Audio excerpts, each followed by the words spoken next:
Hello friends, very very good evening. जैसे कि आप सभी जानते हैं, समाजशास्त्र से संबंधित क्लास है और इससे रिलेटेड कोई भी एग्जाम हो, किसी भी एग्जाम की तैयारी कर रहे हैं, सभी के लिए महत्वपूर्ण है। जैसे कि BPSC, PGT, UP PGT, GIC, DSSB, LT या कोई अन्य, सभी के लिए महत्वपूर्ण है। और जो बच्चे इस चैनल पर न्यू है, प्लीज़ चैनल को सब्सक्राइब कर लीजिएगा और ज़्यादा से ज़्यादा संख्या में शेयर कीजिए, पसंद आए तो लाइक कीजिए। और इसके पहले वाली वीडियो देखना चाहते हैं तो प्लेलिस्ट में आपको सारी वीडियो मिल जाएगी। तो चलिए देर न करते हुए आज की क्लास स्टार्ट करते हैं। सो आज का पहला क्वेश्चन है, भारत में अनुसूचित जाति या श्रेणी कैटेगरी को निम्नलिखित में से किसने सर्वप्रथम प्रस्तुत किया? ऑप्शन है भारत सरकार अधिनियम के अंतर्गत 1935 में ब्रिटिश ने, और बी है भारत छोड़ो आंदोलन के दौरान 1942 में महात्मा गांधी ने, और सी है संविधान निर्मात्री सभा की बहसों के दौरान डॉक्टर बी.आर. अम्बेडकर ने, और डी भारत में संविधान के अनुच्छेद 42 के अंतर्गत 1950 में भारत सरकार ने। क्वेश्चन को अच्छे से पढ़िए, फिर आंसर दीजिए। सही आंसर क्या होगा?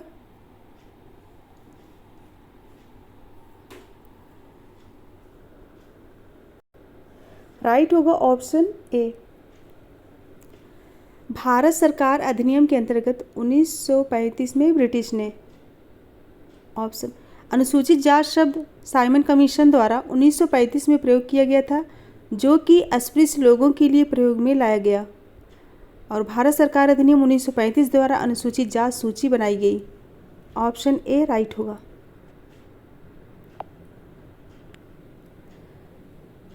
नेक्स्ट, निम्नलिखित में से किस एक के पहचान की निर्धारण हेतु भारत सरकार द्वारा काका कालेलकर आयोग का गठन किया गया था? ऑप्शन है ए निर्धनता रेखा से नीचे वाले परिवारों की आबादी, और बी है सामाजिक एवं शैक्षणिक रूप से पिछड़े वर्ग, और सी आर्थिक रूप से पिछड़े उच्च जातियाँ, और डी है सामाजिक एवं आर्थिक रूप से पिछड़े समुदाय। इसमें सही आंसर बताइए। पूछा गया है किस एक के पहचान के निर्धारण हेतु भारत सरकार द्वारा काका कालेलकर आयोग का गठन किया गया था? राइट होगा ऑप्शन बी, सामाजिक एवं शैक्षणिक रूप से पिछड़े वर्ग।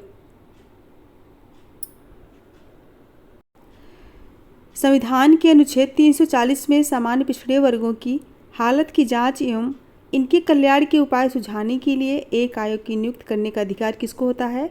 राष्ट्रपति को होता है, अनुच्छेद 340 के अनुसार।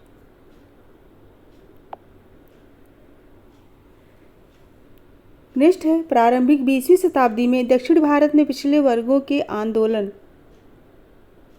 ऑप्शन है औपनिवेशिक शासकों के विरुद्ध निर्देशित थे, और बी है ब्राह्मणों एवं अन्य उच्च जातियों के विरुद्ध निर्देशित थे, और सी रोजगार में आरक्षण के लिए आंदोलन थे, और डी भूमि सुधारों एवं भूमि पुनर्वितरण के लिए आंदोलन थे। ऑप्शन डी के आंसर बताइए। पूछा गया है प्रारंभिक 20वीं शताब्दी में दक्षिण भारत में पिछड़े वर्गों के आंदोलन। राइट आंसर क्या होगा? ऑप्शन बी, ब्राह्मणों एवं उच्च जातियों के विरुद्ध निर्देशित थे। ऑप्शन बी राइट होगा।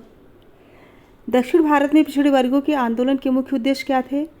ब्राह्मणवाद का विरोध, पिछड़े वर्गों में सामाजिक सांस्कृतिक सुधार, जाति सोपान उच्च स्थिति प्राप्त करना। इन आंदोलनों के कारण पिछड़े वर्गों में चेतना पैदा हुई और उनका राजनीतिकरण हुआ। नेक्स्ट है, कुछ पश्चिमी यूरोपीय देशों में अप्रवासियों के सांस्कृतिक अधिकारों को मान्यता देना निम्नलिखित में से किसका अच्छा उदाहरण है? ऑप्शन है आत्मसातकरण, पृथक्करण, एकीकरण, पर संस्कृति ग्रहण। सही आंसर क्या होगा? कुछ पश्चिमी यूरोपीय देशों में अप्रवासियों के सांस्कृतिक अधिकारों को मान्यता देना निम्नलिखित में से किसका अच्छा उदाहरण है? सही आंसर बताइए। राइट होगा ऑप्शन सी, एकीकरण। सी करेक्ट होगा।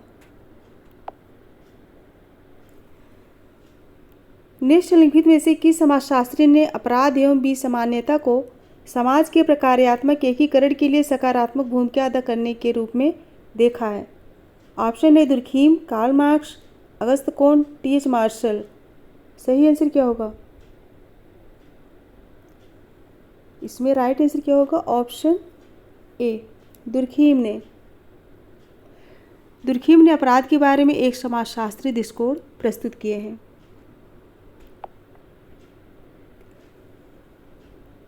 नेक्स्ट है, सदरलैंड के अनुसार निम्नलिखित में से किसे सफ़ेद पोश अपराध कहा जाता है? किसे सफ़ेद पोश अपराध कहा जाता है? ऑप्शन है सामाजिक अभिजनों के द्वारा किए गए अपराध, और भी है उद्योग एवं व्यवसाय में घूसखोरी एवं भ्रष्टाचार जैसे अपराध, और सी ऐसे अपराध जिनकी सूचना नहीं हो पाती, और डी है अभ्यासिक अपराधियों द्वारा किए गए अपराध। राइट आंसर बताइए। राइट क्या होगा? ऑप्शन बी, उद्योग एवं व्यवसाय में घूसखोरी एवं भ्रष्टाचार जैसे अपराध। सफ़ेद पोश अपराध की अवधारणा का प्रतिपादन सदरलैंड ने कब किया था? 1939 में। 1939 में अमेरिकी समाजशास्त्री परिषद के अध्यक्ष अमेरिकी समाजशास्त्री परिषद के समक्ष अपने एक शोध में किया था। नेक्स्ट है, वेबर के अनुसार पूंजीवाद निम्नलिखित में से किससे संबद्ध नहीं है? वेबर के अनुसार पूंजीवाद निम्नलिखित में से किससे संबद्ध नहीं है? ऑप्शन है स्व की धार्मिक प्रतिबद्धता, कैल्विन के सिद्धांतों में विश्वास, और सी उच्च वर्गीय मूल, और डी इहलोक का वैराग्य। सही आंसर क्या होगा? पूछा गया वेबर के अनुसार पूंजीवाद निम्नलिखित में से किससे संबद्ध नहीं है। ऑप्शन देखिए और आंसर बताइए। राइट होगा ऑप्शन डी इहलोक का वैराग्य। वेबर ने अपनी पुस्तक Protestant ethic and the spirit of capitalism में सर्वप्रथम आधुनिक पूंजीवाद का विवरण प्रस्तुत किए हैं।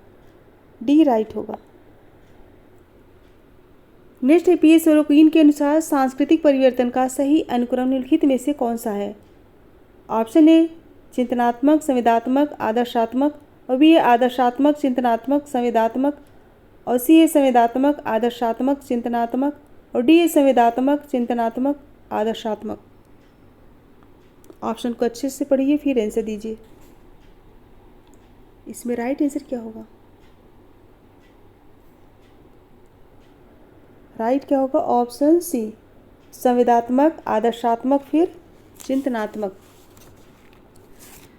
सोरोकिन ने सामाजिक परिवर्तन के सिद्धांत का प्रतिपादन अपनी पुस्तक सोशल एंड कल्चरल डायनामिक्स में किया है। ऑप्शन सी करेक्ट होगा। नेक्स्ट, मार्क्स की सामाजिक विचारधारा के अनुसार पूंजीवाद से समाजवाद में परिवर्तन निम्नलिखित में से किसके द्वारा आएगा? ऑप्शन है श्रमिक वर्ग क्रांति, और बी उत्पादन के साधनों में क्रांति, और सी उत्पादन प्रक्रिया का युक्तिकरण, और डी मध्य वर्ग का लुप्त होना। सही आंसर बताइए। इसमें राइट होगा ऑप्शन बी उत्पादन के साधनों में क्रांति। बी राइट होगा।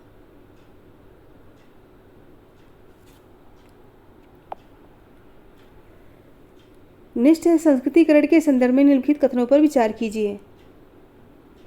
ए है इसमें निम्न जात की जीवन शैली में परिवर्तन होता है, और बी है यह व्यवस्था में संरचनात्मक परिवर्तन नहीं लाती है, और सी है सीमित स्वरूप का होने के बावजूद यह अपेक्षाकृत अधिक समतावादी सामाजिक व्यवस्था की ओर ले जाती है। उपरोक्त कथनों में से कौन सा सही है? कोड देख के आंसर बताइए। इसमें सही आंसर क्या होगा? सही आंसर क्या होगा? ऑप्शन बी होगा। इसमें निम्न जात की जीवन शैली में परिवर्तन होता है और यह व्यवस्था में संरचनात्मक परिवर्तन नहीं लाती है। बी करेक्ट होगा। पूछा गया है कौन सा सही है? ऑप्शन बी राइट होगा।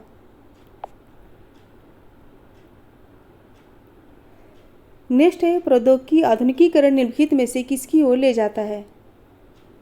ऑप्शन है श्रमिकों की संख्या में वृद्धि, श्रमिकों का विस्थापन, बाल श्रमिकों की वृद्धि, या फिर संविदा श्रमिकों की वृद्धि। सही आंसर क्या होगा?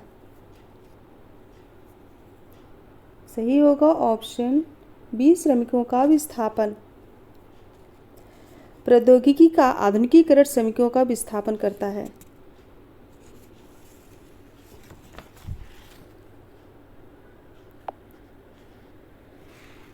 नेक्स्ट है, बी पर्यटकों की अभिजन परिचलन की संकल्पना में अभिजन का संगठन किनके बीच चक्रीय रूप से बारी बारी से होता है?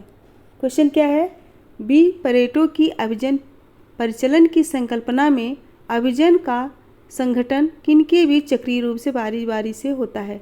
ऑप्शन है शेर एवं भेड़िए, भेड़िए एवं लोमड़िया, और सी है लोमड़िया एवं शेर, और डी है शेर एवं भालू। इसमें राइट आंसर क्या होगा?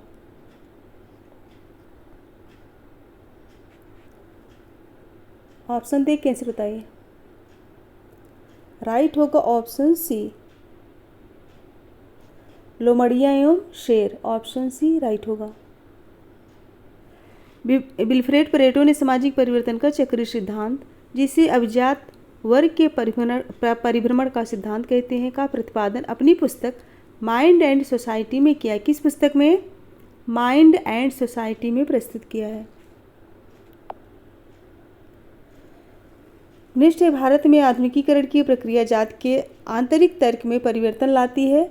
लुई ड्यूमा ने इस प्रक्रिया को निर्दिष्ट करने के लिए किस शब्दों का प्रयोग किया? ऑप्शन है संस्कृत से अर्थव्यवस्था तक, और बी है अपवित्रता से राजनीति तक, और सी संरचना से सार तक, और डी धर्म से समाज तक। सही आंसर क्या होगा? इसमें सही होगा ऑप्शन सी, संरचना से सार तक। सी राइट होगा।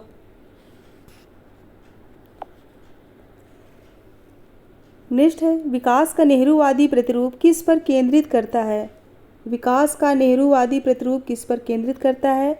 ऑप्शन है विकास के संवर्धन हेतु विज्ञान एवं प्रौद्योगिकी, और बी लघु एवं कुटीर आधारित उद्योग, और सी कृषि एवं विद्युत के वैकल्पिक स्रोत, और डी खादी एवं ग्राम उद्योग।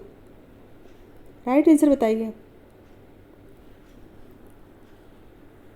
राइट होगा ऑप्शन ए, विकास के संवर्धन हेतु विज्ञान एवं प्रौद्योगिकी। ये राइट होगा।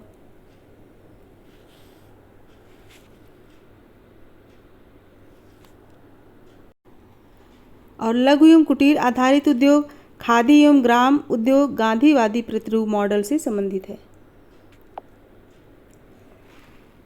नेक्स्ट, निम्नलिखित कथनों पर विचार कीजिए। सामाजिक परिवर्तन के विकासवादी सिद्धांत दिया सुझाते हैं कि। क्वेश्चन क्या है? सामाजिक परिवर्तन के विकासवादी सिद्धांत यह सुझाते हैं कि।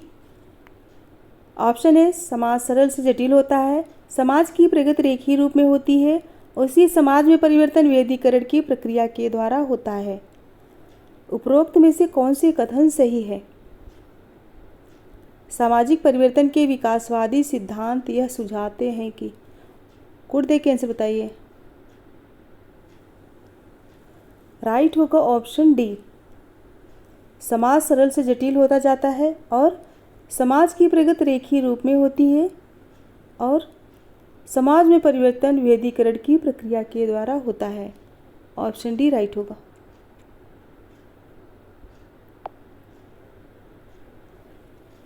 नेक्स्ट है, कार्ल मार्क्स के अनुसार सामाजिक परिवर्तन के संबंध में निम्नलिखित में से कौन से कथन सही हैं? सामाजिक परिवर्तन होता है जब। सामाजिक परिवर्तन होता है जब। ऑप्शन है समाज सामाजिक वर्ग का अनुभव करता है, और दूसरा है कोई सृजनात्मक व्यक्ति अपने नेतृत्व के गुणों के आधार पर नए मूल्यों एवं नैतिकताओं को लाती है।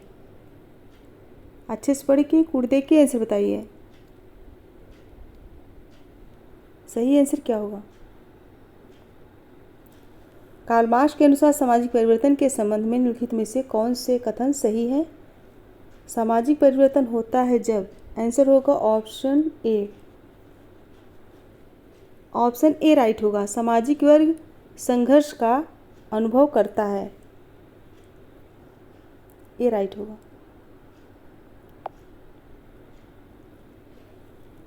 निश्चय कथन और कारण।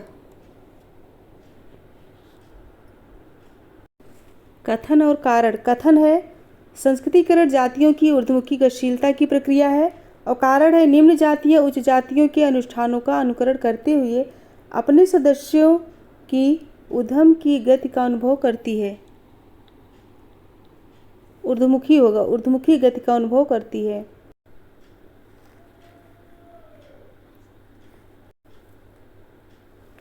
कथन है संस्कृतिकरण जातियों की ऊर्ध्वमुखी गतिशीलता की प्रक्रिया है, और कारण है निम्न जाति या उच्च जातियों के अनुष्ठानों का अनुकरण करते हुए अपने सदस्यों की ऊर्ध्वमुखी गति का अनुभव करती है। कोड देख के आंसर बताइए।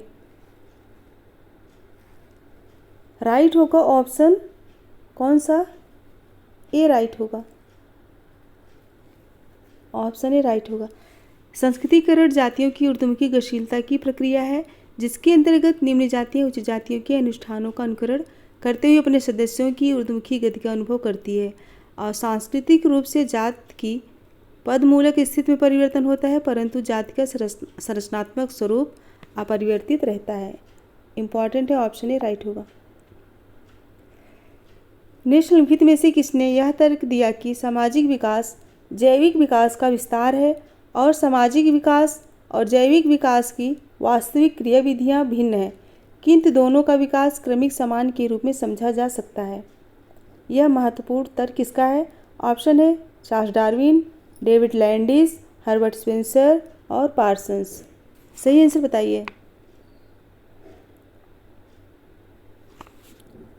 राइट होगा ऑप्शन डी टालकट पार्सन्स। पार्सन्स ने अपनी पुस्तक सोसाइटीज जो कि 1966 में आई थी और the system of modern society जो कि 1971 में आई थी, अपने प्रकारवादी सिद्धांत को द्विकासी परिप्रेक्ष्य के साथ इसी पुस्तक में जोड़ा है। नेक्स्ट है श्रीनिवास के अनुसार भारत में पश्चिमीकरण त्रिस्तर निम्नलिखित में से कौन से हैं? ऑप्शन है सरल, जटिल एवं बहुल, और बी ए प्राथमिक, द्वितीयक एवं तृतीयक, और सी उच्च, मध्यम एवं निम्न, और डी व्यक्ति, समुदाय एवं राष्ट्र। सही आंसर बताइए। सही होगा ऑप्शन सी उच्च, मध्यम एवं निम्न। श्रीनिवास के अनुसार भारत में पश्चिमीकरण त्रिस्तर कौन से हैं? उच्च, मध्यम एवं निम्न। इम्पॉर्टेंट है। नेक्स्ट है किसान पीजेंट समाज में परिवर्तन की प्रक्रिया के वर्णन में निम्नलिखित में से किस समाजशास्त्री ने लघु परंपरा एवं बृहद परंपरा की श्रेणियों का सर्वप्रथम प्रयोग किया है? ऑप्शन है रेडफील्ड, मैकीमेरियट, वेरिंगटन मूर, टी शैनिन। आंसर बताइए। राइट होगा option A Robert Redfield. A right होगा।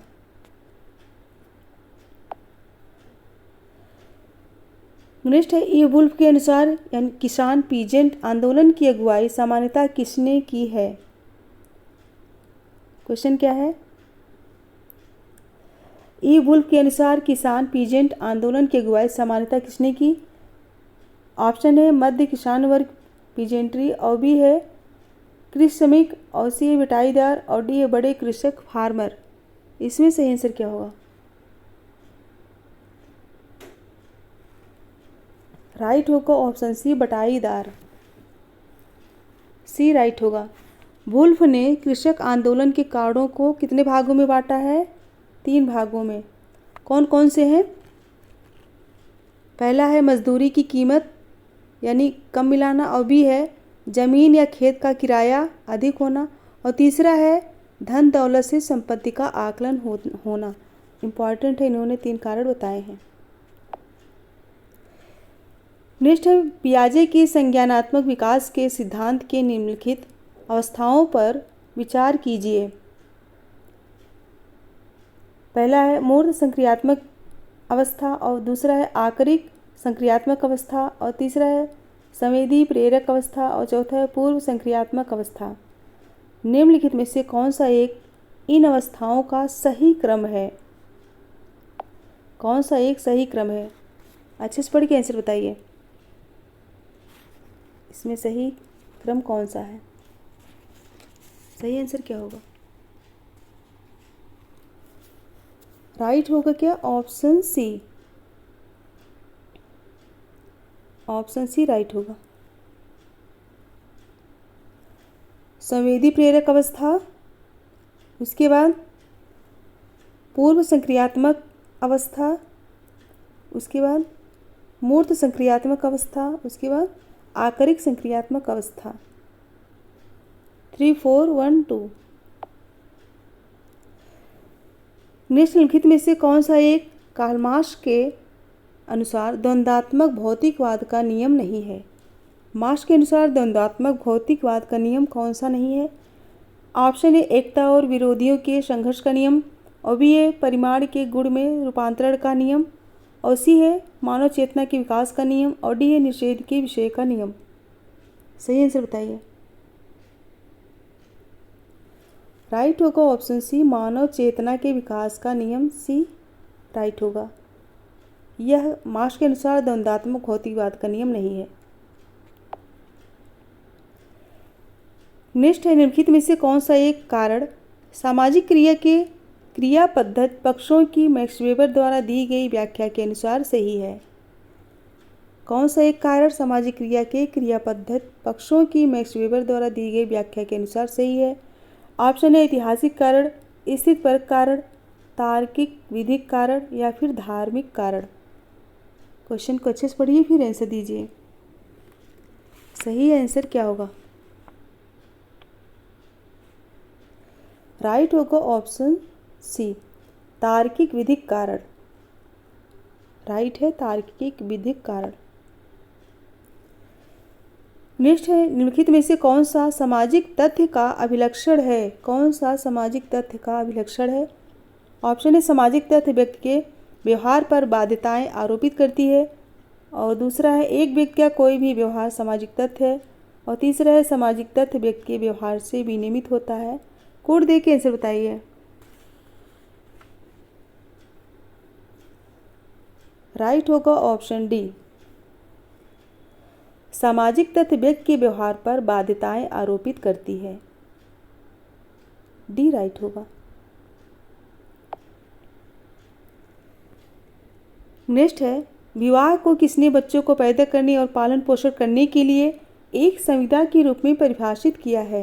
क्वेश्चन क्या है, विवाह को किसने बच्चों को पैदा करने और पालन पोषण करने के लिए एक संविदा के रूप में परिभाषित किया है? ऑप्शन है मेलिनोव्स्की, वेस्टरमार्क, मर्डॉक, टायलर। सही आंसर बताइए।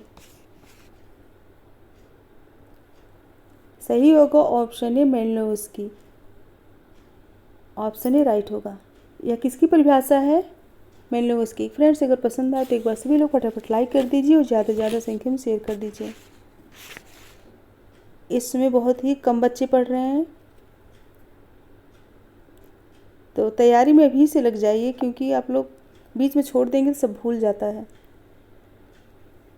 नेक्स्ट है, निम्नलिखित में से कौन सहसंबंध अलायंस सिद्धांतकार के रूप में जाना जाता है? निम्नलिखित में से कौन सहसंबंध अलायंस सिद्धांतकार के रूप में जाना जाता है?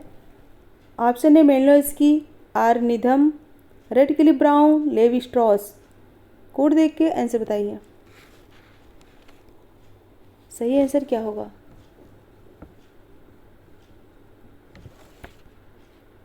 सही आंसर क्या होगा? ऑप्शन डी, आर नीधम और लेवी स्ट्रॉस। कौन सहसंबंध अलायंस यानी सिद्धांतकार के रूप में जाना जाता है? आर नीधम और लेवी स्ट्रॉस।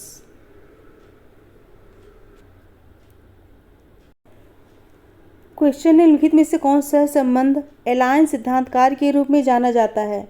ऑप्शन है Malinowski, R Needham, Radcliffe Brown, Levi Strauss. Code दे के आंसर बताइए। सही आंसर होगा ऑप्शन डी, आर निधम और Levi Strauss. Option D right होगा। नेक्स्ट, निम्नलिखित में से कौन सा एक समुदाय का प्रारूपिक नहीं है? समुदाय का प्रारूपिक नहीं है। ऑप्शन है नौकरशाही विन्यास, मुखाभिमुख संबंध, लघुरूपी स्मॉल स्केल, तदीयत। सही आंसर बताइए। राइट होगा ऑप्शन डी, ऑप्शन ये होगा नौकरशाही विन्यास। नौकरशाही विन्यास एक समुदाय का प्रारूपिक नहीं है, ये राइट होगा। नेक्स्ट, लघु मात्रा संस्कृतियों के अध्ययन में मेलिनोव्स्की के द्वारा निम्नलिखित में से किस एक पदार्थ पर जोर देकर उसको सविस्तार विकसित किया गया? ऑप्शन है व्यक्ति अध्ययन, जीवन इतिहास वृत्तांत, अवशेष सांस्कृतिक अंतरण कल्चरल ट्रांसलेशन, और डी सहभागी प्रेक्षण। सही आंसर बताइए। राइट होगा ऑप्शन डी सहभागी प्रेक्षण, ऑप्शन डी इम्पॉर्टेंट है। नेक्स्ट, फिल्म देखना पसंद करने वाली उच्च विद्यालय की छात्रा के संदर्भ में कोई फिल्म स्टार उसके साथ किस भागीदारी में होता है। पूछा गया फिल्म देखना पसंद करने वाली उच्च विद्यालय की छात्रा के संदर्भ में कोई फिल्म स्टार उसके साथ किस भागीदारी में होता है। ऑप्शन ए द्वितीयक समूह, संदर्भ समूह, प्राथमिक समूह या फिर अंतर समूह। सही आंसर बताइए। सही होगा ऑप्शन बी संदर्भ समूह, बी राइट होगा। फ्रेंड्स 30 क्वेश्चन कंप्लीट हुए। अगर पसंद आए तो लाइक कीजिए, ज़्यादा से ज़्यादा संख्या में शेयर कीजिए। और इस समय बच्चे पढ़ नहीं रहे हैं, लेकिन पढ़ना स्टार्ट कर दीजिए, क्योंकि तुरंत सब याद नहीं हो पाएगा। अभी से धीरे धीरे जब तैयार करेंगे तभी जाके तैयार हो पाएगा। सो मेरे साथ बने रहने के लिए thank you so much. Goodbye, good night.